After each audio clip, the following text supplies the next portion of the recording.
Love that tune, man. Love that tune. Like to rock out. It's your buddy Tommy D. You know I'm the nonprofit sector connector, and this show is called Long Island Changemakers.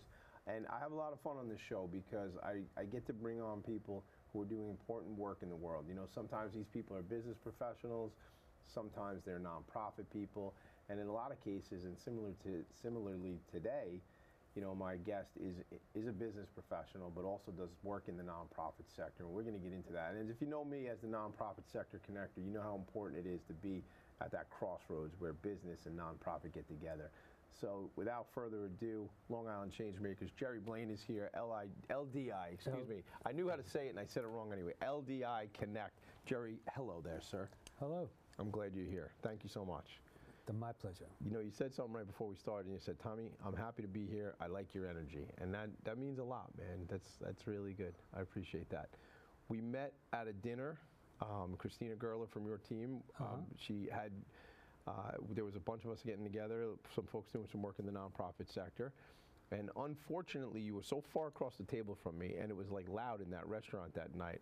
And it was one of those things, I was like squinting to try and hear everybody, you know, but I remember hearing something that really stuck out with me, which we'll get into, is what I would call culture from the perspective of, you know, we own this employee benefits agency, so we're constantly talking to HR departments about benefits and culture. And what I was taken by was what you said about how when an employee brings to you an important cause to them, a nonprofit that may be important to them, you do what you guys can as a business to really get involved. And we'll talk about what some of that was. But I had said to you that night as I was leaving, I said, look, man, I have this show, Long Island Changemakers.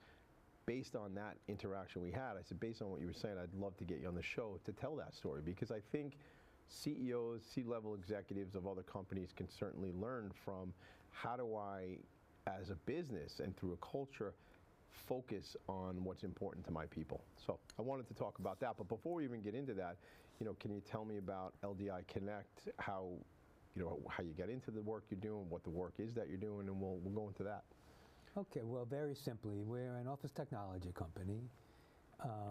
We provide, you know, hardware, software, and service delivery on every aspect of office technology. So the company has its foundation in print, you know, which simply would be copiers and printers. And over the years, we've added practices in document management, you know, into the digital age. So LDI Connect was started just exactly 25 years ago. Okay. And the DI in LDI is digital. Yeah. And we did nothing that wasn't digital. And at that time, 25 years ago, we forewent, if that's a word, I think it is. On this show, we make up words. Forego or forewent. We foregoed any analog product. And that's 25 years ago. So you, to say another thing, that was, you were on the cutting edge at that point. Is that right? We were at that point. We were actually on the bleeding edge.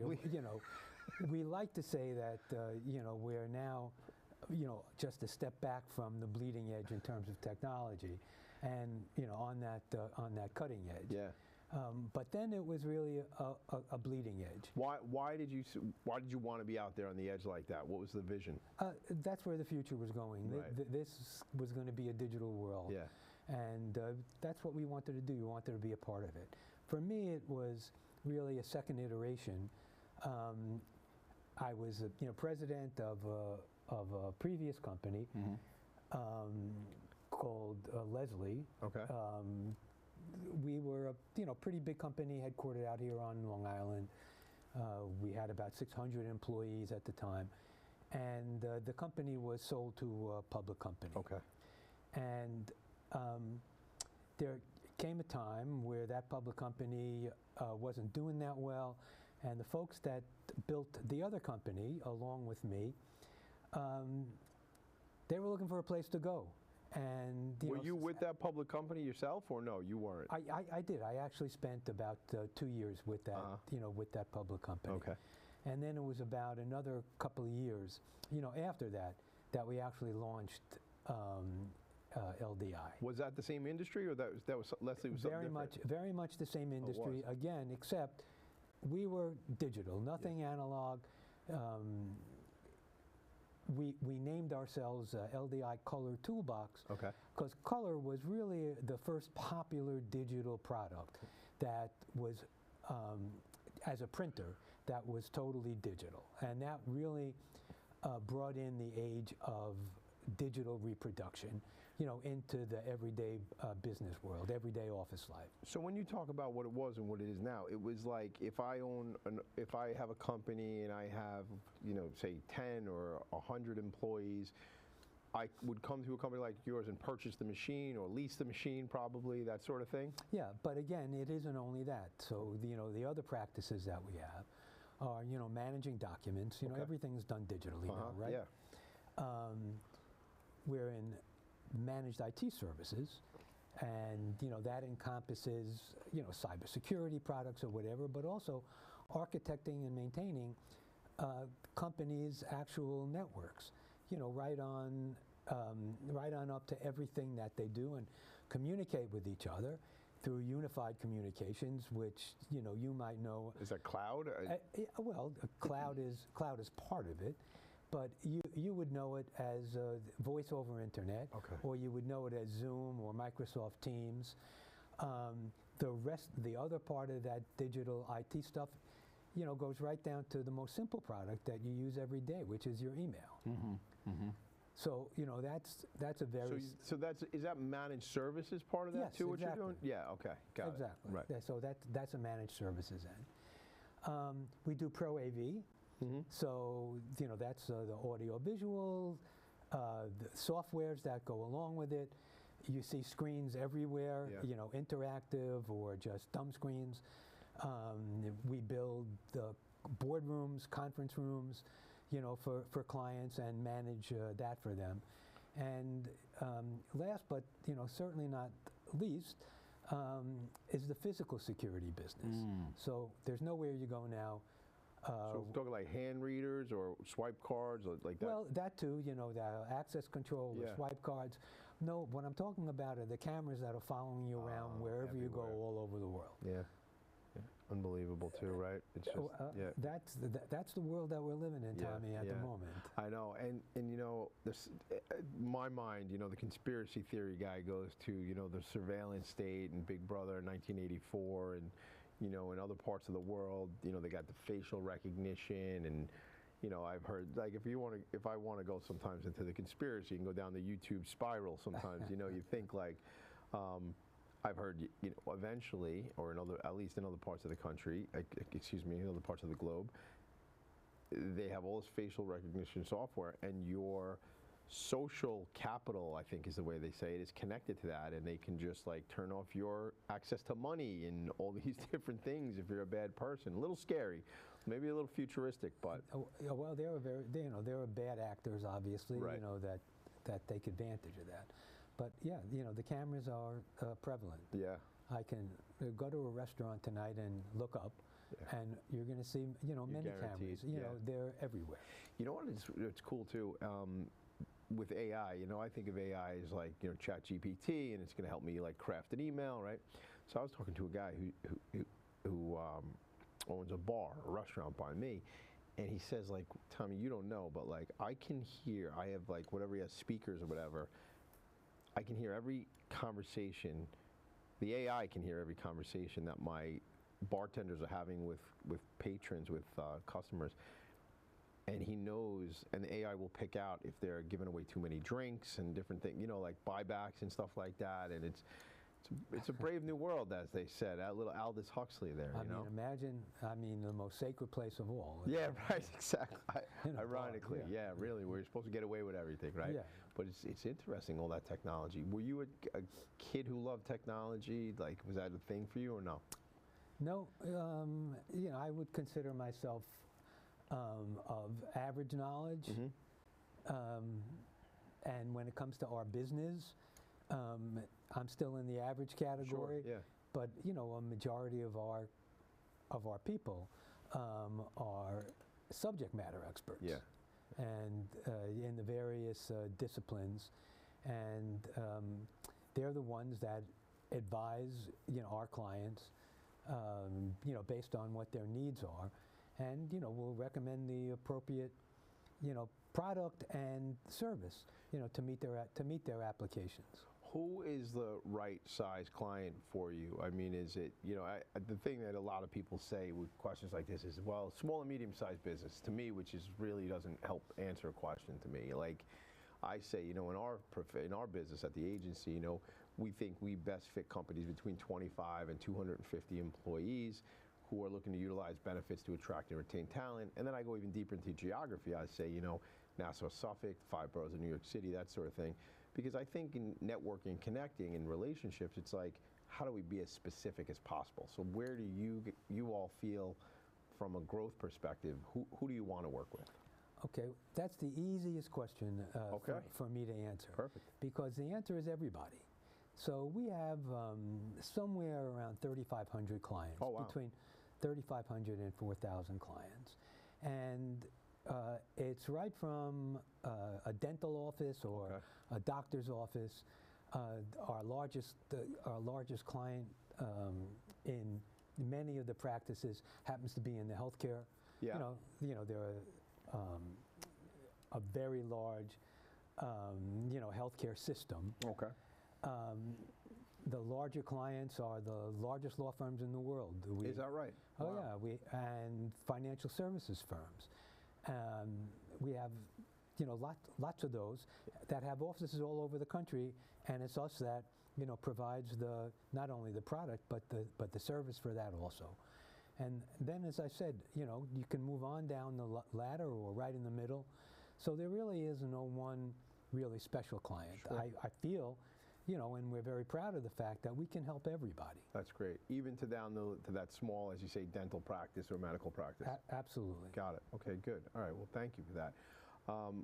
I want to get to what really drew me to asking you to come here today. And like I said, so as we were having dinner at this place at night, you had mentioned when an employee, an associate, a member of the team brings to you, I say you, but I'm sure it's not just you, it's the leadership team, brings to you a cause that's important to them or something that they're involved with, a nonprofit or service organization or something like that. The way you said, and I want you to tell me, but what I remember hearing was that we get involved. We try to support their interests. So because that's not every employer is doing that. So I want to hear what you have to say about that. Well, in the not-for-profit space, there are things that we can do pro bono that we're delighted to do. We're delighted to support our community.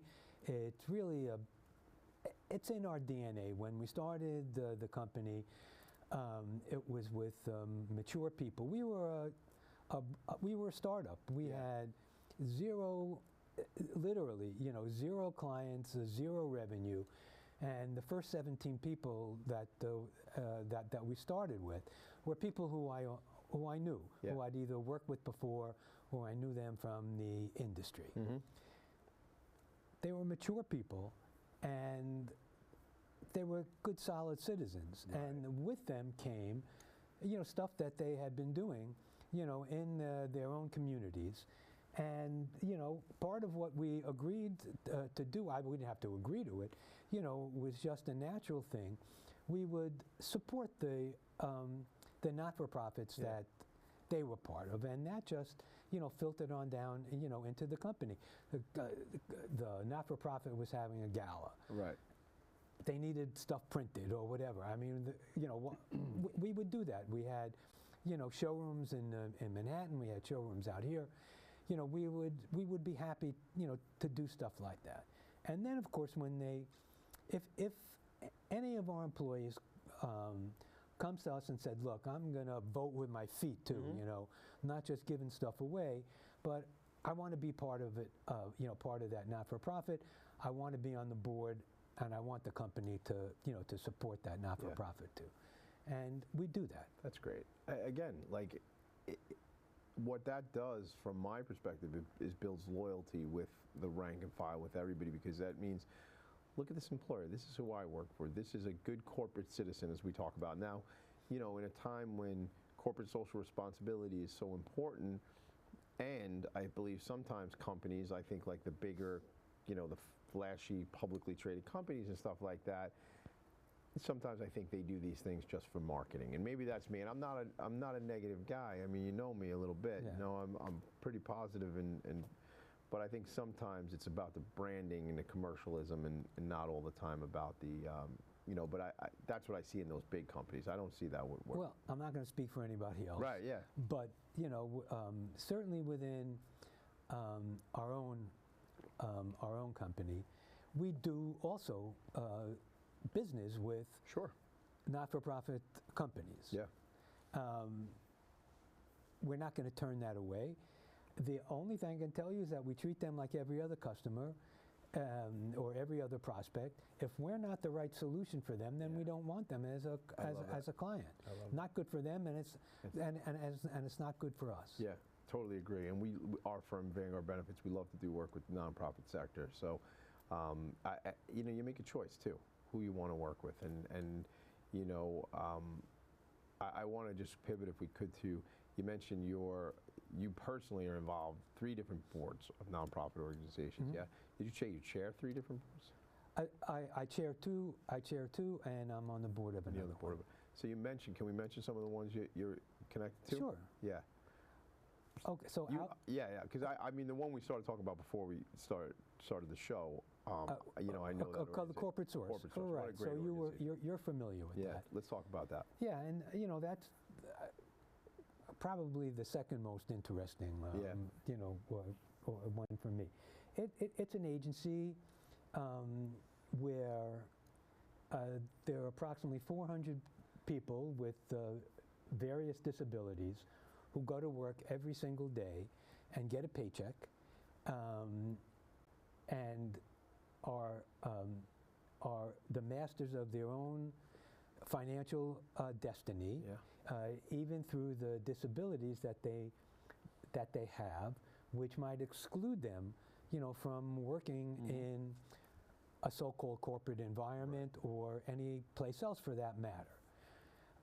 And the unique part of the Corporate Source is that those 400 people work for us. Yes. We're an outsourcing agency, us meaning the corporate source. And it's an easy hire for a so-called do-gooder corporation, right, or somebody that's looking for a skill set and an employee that they can count on. And, our guarantee to a potential client of Corporate Sources, they don't go through your HR. You don't like them. Your people don't like them. They don't like the way that they look. Whatever their reason may be, good or bad. Yeah. It's not on you. Yeah. That's all on us. And I can tell. So the wrong word maybe, but the risk to that employer is not so high. It's zero. Yeah. I mean, it basically is you'll replace zero. that, you'll reallocate that human capital, right, to another client or something maybe? Yeah, or, another opportunity for that, for that person, whatever. Yeah. And the most interesting thing about it is that we have almost 100% retention over 20 years of your clients. Of our clients. They're happy with with our folks, and it's a contract like you would engage any business to business agreement. We do this, you pay that, and there's basically no formal government involved, in this thing. The government doesn't support us. We win contracts, based on. That's the only revenue. So it's not, you're not going out. The Corporate Source as a nonprofit, which is a nonprofit, correct, is not going out. That's a social enterprise. They have employees who are working these jobs. They work for you, but then they're assigned to go do these tasks at other places. Right. It's such a great model. And I'm aware of the organization because we have a family foundation, the Lindy Lou Foundation. And years ago, the Lindy Lou Foundation is a member of my cousin, and we had a couple times supported. One year, I think we got like lunch packs for some of the workers to take, lunch bags. And another year, we had done a Met game with Linda Berman, who used to be the director of development over there at the corporate source. Right. Yeah. You know, there's a certain element of, you know, fundraising Right. that we do, but you know, the fundraising goes for other services that we can provide to our employees and their families. Yes. Right. Yeah. It wasn't. That's not the revenue stream for the organization. Literally, it operates as a business. It operates as a awesome. business. That's great. It's a great model. Yeah. So there's, but now that was like stack ranked. It sounds like there's one that's even has a cool story that you wanted to tell too. Another organization you're involved with. Another organization that I'm involved with, which was the story was, you know, kind of interesting. So you know, one Sunday afternoon I opened. This is about 7, 8 years ago. I opened up the Sunday New York Times. I guess I was still reading the paper at the time because Like the actual paper? The actual Yeah. newspaper. Yeah, I don't do that anymore. No. Do you read on your phone or on the computer? No, on a computer. Yeah.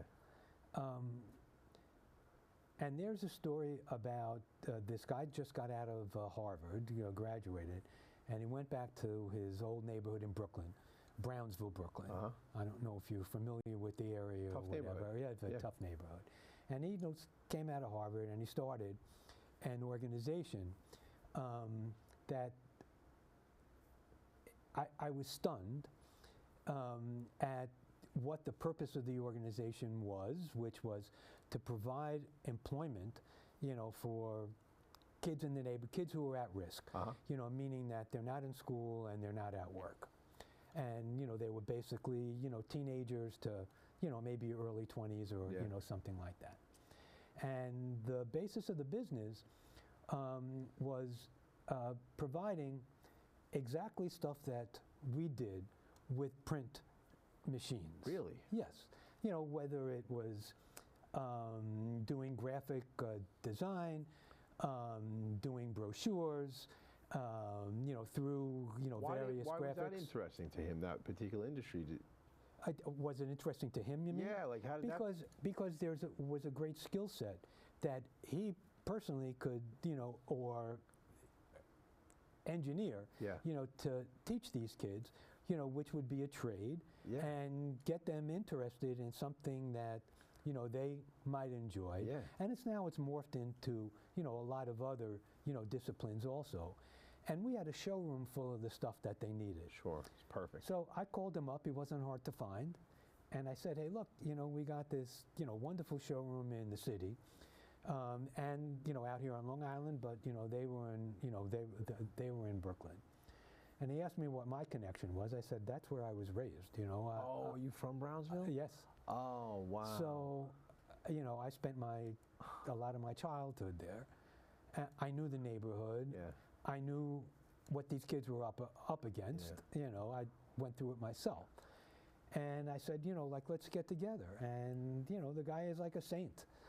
And, you know, he's been working through, you know, that is a struggle. nonprofit organization. Yeah. What's that It's called? called YDC, Youth Development Center. Youth Development Center. Okay. Youth Design Center. Youth Design Center.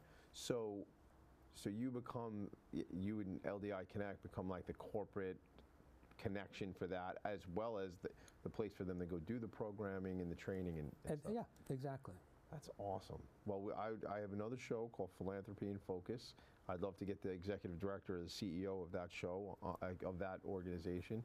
Youth Design Center, right? Love to get them connected and have them come on my show, because it's that work of the nonprofits. And that's somebody, you said he's Harvard grad, came up with this idea and just wanted to, is he from Brownsville? Yeah. Yeah. Yeah, That's awesome. Yeah. That's so cool. And, you know, he put together this, you know, wonderful board. You're on the board there too? Yeah. Yeah. Yeah. And that's a little bit more of a struggle, but, you know, nonetheless, you know, he's out there plugging away, and, you know, it's just nothing but to admire. Yeah.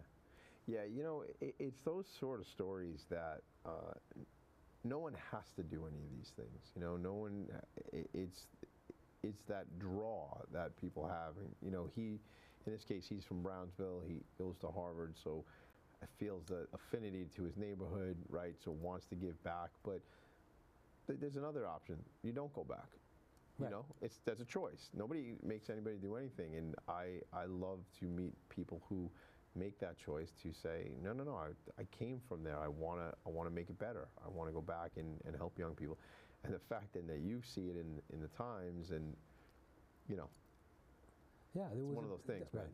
Yeah, I mean, just just a real happenstance. Yeah, sometimes it happens like that, man. That's great.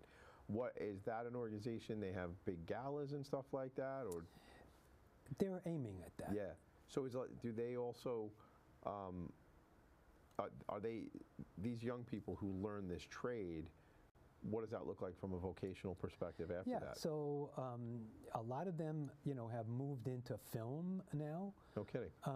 and other disciplines. They started out, and the concept was, to build an agency Yeah. and kind of sell products. Whether it be, like name tags or giveaway stuff, T-shirts. Sure. But do the design for it. Take in money, and that's how they would support themselves. And it's kind of morphed into a more educational opportunity. They get groups of cohorts, kids who sign up, and they teach them skills. That's great. That's great. I mean, when you think certainly in different communities, geographic or socioeconomic and different things like that, a lot of what I always feel is it's a lack of access. It's not lack of ability. It's a lack of access. It's a lack of people pouring in and bringing resources. And that's what an organization like you're talking about. That's what it sounds like it's doing to me. Right. Yeah. What do you, as you see nonprofits right now in the world, do you see more opportunity to educate your peers, other business professionals who may not see the value in getting so involved in the nonprofit world? I don't know how to answer that question, to be perfectly honest. I'm not. I know a lot of people who are in positions like mine. Yeah. And stunningly, most of them are involved. They are. Yeah, Yes. yeah. As individuals, you were right to point out that companies, have different motivations. Sure. But in terms of individuals, I don't think I know anybody Who is not involved. who is not involved. Yeah. Yeah. I think that's great. That makes me happy. It does, because it means people care. And in a time right now where nonprofits need more support than ever, just based on some challenges in this country, it's I don't want to say it's the responsibility, although I do believe it's the responsibility of corporates to get involved. But I can't tell other people how to spend their money. But I think as a human race, it's about society. It's about being involved in the community and doing that. So to hear more and more people are doing that is good for me. So Yeah. I'm really appreciative I met you, Jerry Blaine. Oh. That's how quick a show goes. It's just like Really? that. Okay, Really, yeah. I mean, maybe you have to come back. Maybe we'll do another show together. Okay. We'll do like Tom and Jerry. Oh, Yeah. that used to be a show. I'm so excited that you were here. Thanks for coming out well, today, man. okay. I Thank appreciate you. That was my pleasure. Yes, absolutely. Gang, that's another one. Long Island Changemakers. That's what we do here. I am highlighting people that I believe are doing important work on the front lines here on my island, Strong Island, Long Island, baby. Make it a great day. I'll see you all later. This has been another In Focus production. Thanks so much, gang. Bye.